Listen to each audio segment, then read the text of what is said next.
Good morning, welcome back to my channel. আশা কৰিছোঁ আপোনালোক ভালে আছে, ময়ো ভালে আছোঁ। আজি আৰু এটা ভিডিঅ' লৈ আহিলোঁ আপোনালোকৰ মাজত। ৰাতিপুৱা উঠিলোঁ, চাহ খালোঁ, দেখালোঁ, ৰুটি বনাইছিলোঁ, ৰুটি চাহ খালোঁ। তাৰপিছত বজাৰ আনিছে, আহক দেখাই আছোঁ। ৰাতিপুৱাৰ কামখিনি কৰিম এতিয়া। আজি নহয় অলপ দেৰি হৈছে উঠোতে, কাৰণ ইমান ঠাণ্ডা নহয়, অলপ দেৰি কৰি উঠিছোঁ। যিয়ে নহওক আহক দেখাই আছোঁ কি কি কাম কৰিলোঁ। এতিয়া 11টামান বাজে, বিছনা দুটা ঝাৰি ল'লোঁ, ঘৰটোও ঝাৰি ল'লোঁ। বাপৰে গাড়ী যায় নহয় ৰাস্তা দি, ইমান আৱাজ। আৰু মাছ আনিছে আজি দুই ধৰণৰ। এইটো হৈছে ডাঙৰ মাছ, কাটলা মাছ লৈ আহিছে, ধুই ল'লোঁ। এইটো হৈছে সৰু মাছ, সৰু মাছটো ধুই লৈছোঁ। সৰু মাছ খাবলৈ ভাল লাগে নহয়, সেইকাৰণে অলপখিনি আনিছে। দুটা মাছে ধুই চুই লৈছোঁ। কাঁহী বাতি আছিল কেইটামান ধুই ল'লোঁ। ৰাতিপুৱাৰ সময়খিনি নহয় মোৰ এনেকৈয়ে পাৰ হয়। এতিয়া ঘৰটো ঝাৰু দি ল'ম, মুচি ল'ম লগতে। আপোনালোকে ব্লগটো শেষলৈকে চাই থাকক। একেবাৰে ৰান্ধা শেষ কৰি দেখালোঁ। ডাঙৰ মাছৰ জোল আৰু সৰু মাছৰ চৰচৰি হৈ গ'ল। দুপৰীয়া ৰন্ধাৰ পিছত আৰু দেখুৱাই নহ'ল, বহুত কাম থাকে নহয়। ৰন্ধা বঢ়া হোৱাৰ পিছত কাঁহী বাতি ধোৱা, লগতে গা ধুলোঁ, কাপোৰ কেইটামান ধুই দিলোঁ। ল'ৰাৰ কাপোৰ আছিল, ভাতিজাটোৰ আছিল, দুজনৰে কাপোৰ চাপোৰ ধুই দিলোঁ।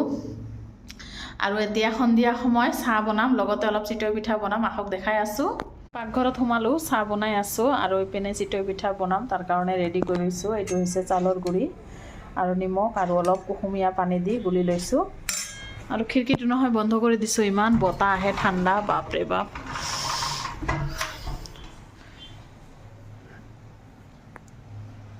দেখিছেনে কিমান ধুনীয়া হৈছে।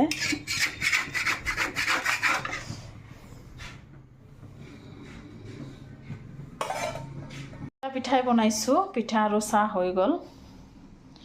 এতিয়া খাই লওঁ। চাহ খালোঁ, চাহ খাই ভাতটো বনালোঁ, কিন্তু ভাজিটো আৰু বনাব নোৱাৰিলোঁ। হঠাৎ কৰি নহয় গেছটো শেষ হৈ গ'ল। দিনৰে যি আছিল তাকে দি ভাত চাত খালোঁ। আৰু ল'ৰাক মানে কোনো ৰকম কণী এটা ভাজি দিলোঁ, গেছটো নজ্বলেই। মানে ভাজি দিলোঁ, কি কৰিম, তাই কি দি ভাত খাব, মাছ ঠাচটো খাব নোখোজে। দিনৰে আছিল মাছ, সেইটো দিয়ে খোৱা লোৱা কৰিলোঁ। যিয়ে নহওক এতিয়া গেছ ঠেছবিলাক চাফা কৰি ল'লোঁ। ডেইলি ৰাতি মই এনেকৈয়ে চাফা চিকুণা কৰি মানে শুওঁ, নহ'লে ভাল নালাগে নহয় ৰাতিপুৱা উঠি। ল'ৰা আৰু হাজবেণ্ডে শুইছে, মই এতিয়া শুৱা নাই। 10:30মান বাজিল, কাঁহী বাতি ধুলোঁ, গোটেই চাফা চিকুণা কৰিলোঁ। সেইকাৰণে গুড নাইট সকলোকে। একেবাৰে ৰাতিপুৱা আহি আছোঁ নহয়, কপনি উঠি গৈছে পটা। Guys good morning. নেক্সট দিন আহিলোঁ। ৰাতি যে গেছটো শেষ হৈছিল নহয়, ৰাতিপুৱাই গেছ দি গৈছে, তাৰ কাৰণে নাস্তা পাতি বনালোঁ। নহ'লেতো আজি গেছ নহ'লেতো বনাই নহ'ল হয়। ৰাতিপুৱা বনালোঁ ভাজি, এইটো যে ৰাতি কাটি লৈছিলোঁ নহয়, ফুলকবি আলু বেঙেনা, এইটো ভাজি বনালোঁ, এনে থৈ দিছিলোঁ। আৰু ৰুটি, শুকান ৰুটি বনাইছোঁ। চাহ বনালোঁ অকণমানি, চিনি নাই, শেষ হৈছে, আনিব গৈছে। এতিয়া 8টামান বাজে আৰু অকণমানি চাহ বনাইছোঁ মই খাবৰ কাৰণে। ল'ৰা নাই, টিউশ্যন পঢ়িব গৈছে। তেনেহ'লে চাহ খাওঁ, চাহ খাই আহি আছোঁ। আপোনালোকে ব্লগটো শেষলৈকে চাই থাকক। ৰাতি নহয় গাখীৰটো গৰম দিব পোৱা নাই, ফ্ৰিজতে সোমাই থৈছিলোঁ, এতিয়াহে গৰম দিছোঁ। চাহ ৰুটি ভাজি লৈ বিচনাতে বৈছোঁ। আৰু ইপিনে নহয় ৰ'দটো আহে, সেইকাৰণে বিৰাটেই ঠাণ্ডা লাগি আছে নহয়। চাহটো খাই লওঁ। চাহ খোৱা হৈ গ'ল। এতিয়া বজাৰ থজাৰবিলাক গোটাই ল'ম। আজি মাছ অনা নাই, কাৰণ যোৱাকালিৰে মাছ আছে। চব্জি লৈ আহিছে, ওলকবি আৰু ধনিয়া পাত, আৰু চিনি চাহপাতি দুটাই শেষ হৈছিল, লৈ আহিছে।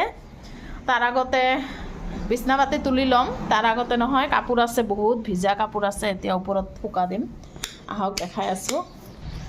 ৰ'দো উঠা নাই, তথাপি ইমান মাখা কাপোৰ। এতিয়া ওপৰত দি আহোঁ, বতাহতে শুকাই যাব। দেখিছেনে দুদিনৰ কাপোৰ, এইবিলাক ওপৰত লৈ যাওঁ।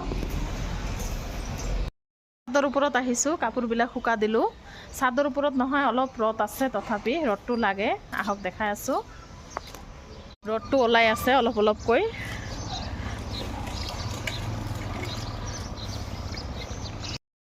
এতিয়া আবেলিয়ে হ'ল, দুপৰীয়া গা ধুলোঁ, কাপোৰ আছিল কেইটামান ধুই দিলোঁ, ভাতো খালোঁ। ৰাতিপুৱা ভাজি বনাইছিলোঁ, মাছ আছিল আগৰ দিনৰ, যোৱাকালিৰে মাছ আছিল, সেইটো দি খোৱা লোৱা হৈছে। এতিয়া চাদৰ ওপৰত আহিছোঁ, দেখিছেনে ইমান ঠাণ্ডা লাগিছে নহয় মোৰ, সেইকাৰণে ঊলৰ নাইটিটো পিন্ধিছোঁ আজি, মানে থাকিব পোৱা নাই, ইমান ঠাণ্ডা লাগিছে। এতিয়া তলত যাওঁ, আলহী আহিছে, অলপ চাহ বনাম আৰু পকৰা ভাজিম, আহক দেখাই আছোঁ আপোনালোকক। বান্ধৱীটো আহিছে, দালি নহয় অলপ বাতি থৈছিলোঁ, তাই পিঁয়াজ জলকীয়া কাটি, ধনিয়া পাত কাটি বৰা ভাজিব এতিয়া, মানে পকৰা ভাজিব। লগত অলপ চাহও বনাম। ইমান ঠাণ্ডা পৰিছে নহয়, পকৰা আৰু চাহ মানে ধুনীয়া লাগে, কি ক'ম আৰু। বনালোঁ, তাই বনাল, এতিয়া চাহ খাম। ব্লগটো মই ইয়াতে শেষ কৰিম।